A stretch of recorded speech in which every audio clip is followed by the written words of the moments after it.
Alors je travaille avec l'ONPI depuis le début de ma carrière. J'ai engagé les premières procédures d'arbitrage en matière de nom de domaine au début des années 2000.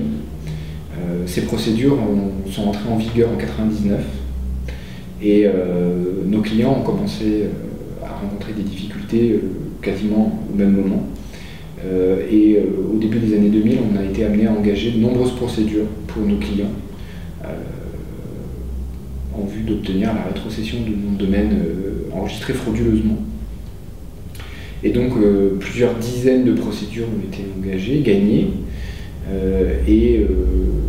de fil en aiguille, j'ai été amené à rencontrer les personnes du centre d'arbitrage qui m'ont proposé de participer aux ateliers d'arbitrage, c'est-à-dire de perfectionner, on va dire, la pratique de l'arbitrage en propriété intellectuelle et notamment sur les noms de domaine. Et dans un deuxième temps, qui m'ont proposé de rejoindre l'équipe des experts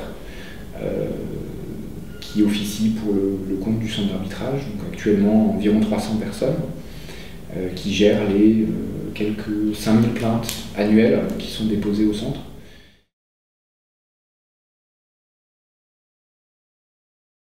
Alors, le nom de domaine, c'est une ressource technique qui a été créée par, on va dire, les créateurs de l'Internet au milieu des années 80.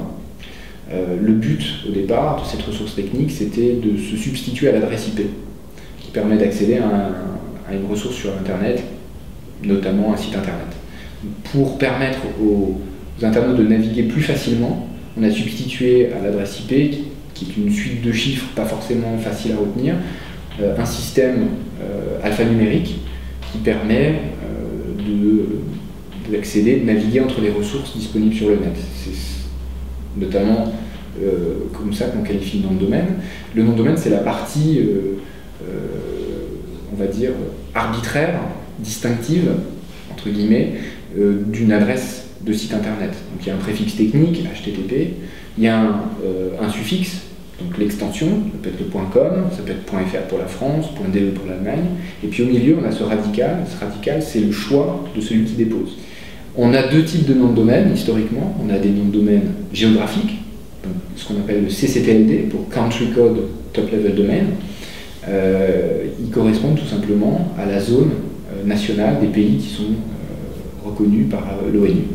Donc, comme je l'ai dit auparavant, le FR pour la France, le US pour les États-Unis, etc.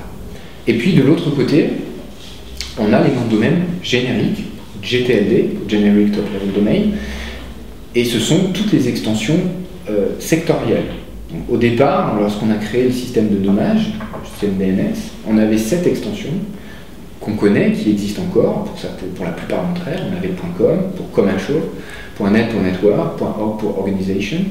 Et puis, en fait, lorsque le nom de domaine est devenu une ressource, enfin un actif immatériel plus qu'une ressource technique, c'est-à-dire qu'on s'est aperçu que c'était une denrée rare, qui avait une véritable valeur pour les entreprises, on s'est aperçu qu'il y avait une spéculation qui se crée autour de cette ressource, une certaine rareté, parce qu'en réalité le système est ainsi fait que lorsque vous déposez une chaîne de caractères dans une extension, ben, elle est unique, donc smith.com ne peut exister qu'une fois.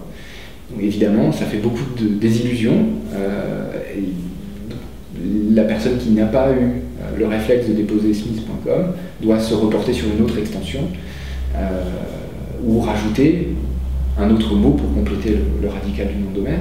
Par conséquent, les autorités internationales qui gèrent le système de nommage, en l'occurrence l'ICANN depuis 1998, a décidé de rajouter de nouvelles extensions. Et malgré cette ouverture d'extension, ce premier round, les problèmes n'ont pas vraiment été endigués.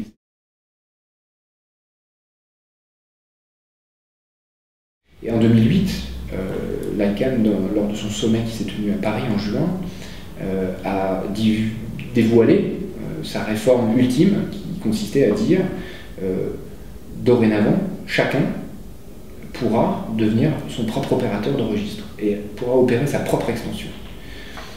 Et depuis 2008, on est en 2014 aujourd'hui, un processus de lancement de ce programme très ambitieux d'ouverture des nouvelles extensions s'est mis en place avec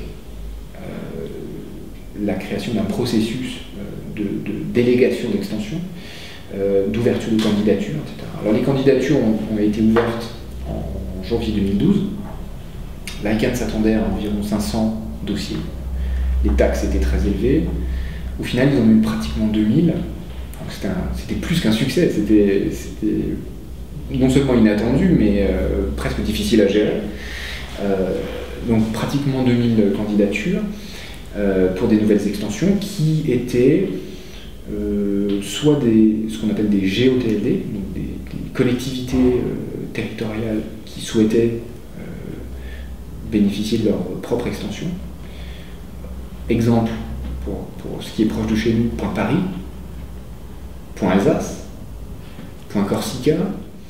À côté de ça, on avait des Brown TLD, des marques qui ont souhaité disposer de leur propre extension pour déployer une stratégie de marque nouvelle, qui n'est pas forcément toujours connue, pas encore forcément révélée non plus.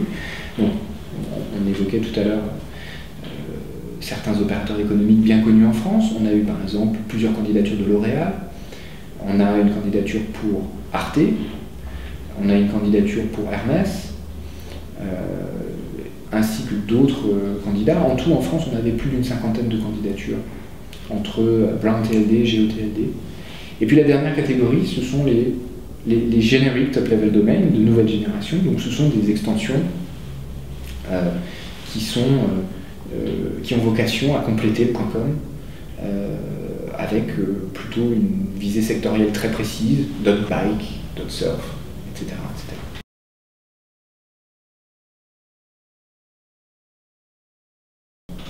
C'est forcément aujourd'hui une petite révolution en interne dans les entreprises ou dans les collectivités, chez tous les opérateurs économiques au sens large, parce qu'il faut repenser sa stratégie de marque